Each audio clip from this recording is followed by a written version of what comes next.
Yusuf orang yang memiliki mimpi. Anak-anak Yakub memiliki karakter yang berbeda-beda. Ruben sepertinya orang yang baik sebagai anak sulung, tetapi sampai tua dia tidak menikah, tidak menguasai nafsunya, ia menaiki tempat tidur ayahnya. Ia meninggalkan noda yang fatal dan tidak dapat menjaga wibawa sebagai anak sulung. Kejadian 49 ayat 3 ayat 4 mengatakan, Ruben, engkaulah anak sulungku, kekuatanku dan permulaan kegagahanku. Engkaulah yang terutama dalam keluhuran, yang terutama dalam kesanggupan. Engkau yang membual sebagai air, tidak lagi engkau yang terutama, sebab engkau telah menaiki tempat tidur ayahmu. Waktu itu engkau telah melanggar kesuciannya, dia telah menaiki petiduranku. Simeon dan Lewi memiliki sifat seperti api. Mereka membuat orang-orang Sikem bersunat. Kemudian ketika mereka kesakitan, mereka menyerang dan membunuh semua laki-laki. Maka sebelum mati, Yakub tidak memberkati mereka, melainkan mengutuk mereka. Simeon dan Lewi bersaudara. Senjata mereka ialah alat kekerasan. Janganlah kiranya jiwaku turut dalam permupakatan mereka. Janganlah kiranya rohku bersatu dengan perkumpulan mereka. Sebab dalam kemarahannya mereka telah membunuh orang, dan dalam keangkaraannya mereka telah memotong urat keting lembu. Terkutuklah kemarahan mereka, sebab amarahnya keras. Terkutuklah keberangan mereka, sebab berangnya bengis. Aku akan membagi-bagikan mereka di antara anak-anak Yakub, dan menyerahkan mereka di antara anak-anak Israel. Kejadian 49 ayat 5 sampai ayat yang ke-7. Yehuda adalah anak laki-laki keempat.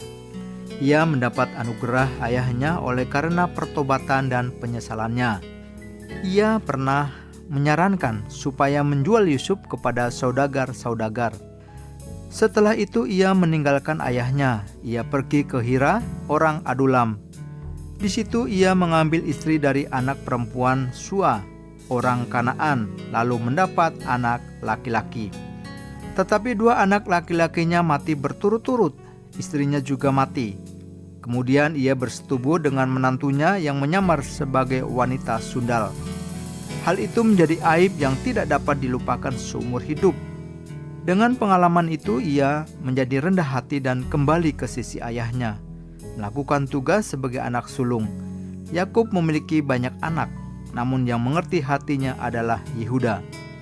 Yehuda, engkau akan dipuji oleh saudara-saudaramu, tanganmu akan menekan tengkuk musuhmu, kepadamu akan sujud anak-anak ayahmu.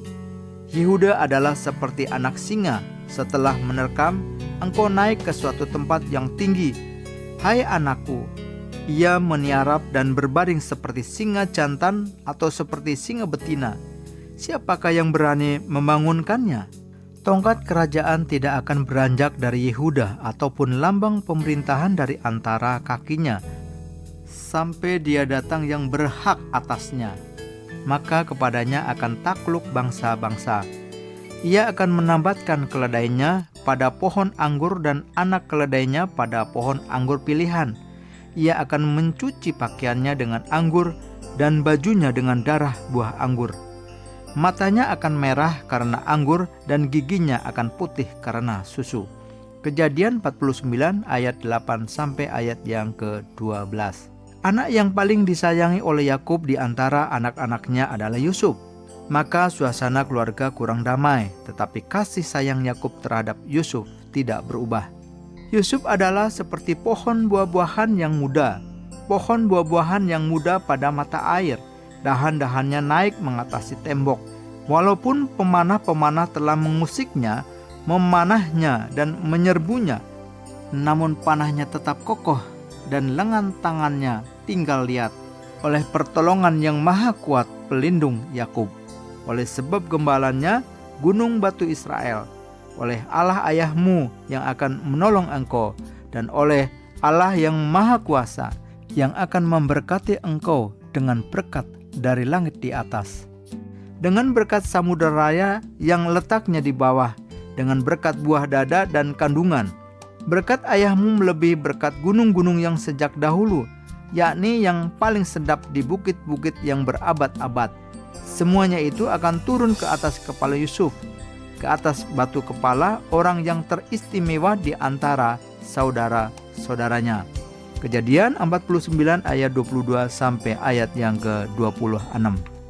Yusuf adalah orang yang paling hebat di antara bapak-bapak leluhur dalam Kejadian.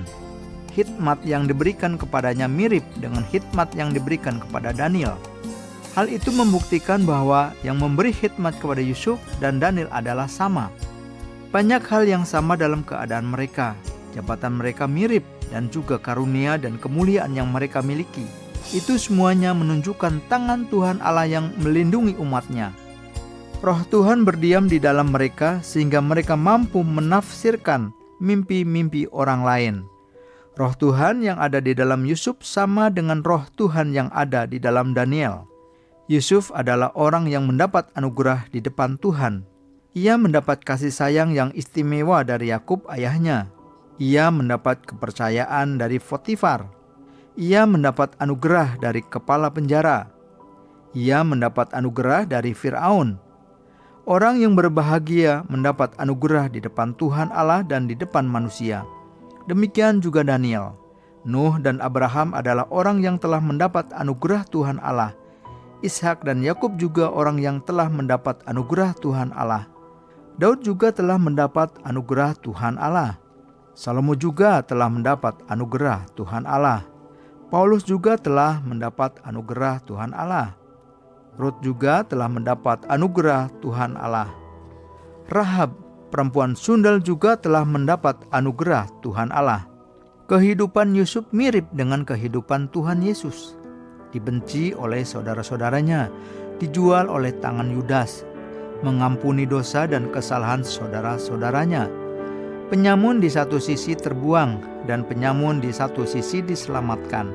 Hal itu mirip dengan nasib kepala juru minuman dan kepala juru roti yang bertemu dengan Yusuf di penjara. Tuhan Yesus yang setelah melewati masa-masa yang hina dan duduk di sebelah kanan tahta kemuliaan mirip dengan Yusuf yang duduk di sebelah kanan tahta Firaun.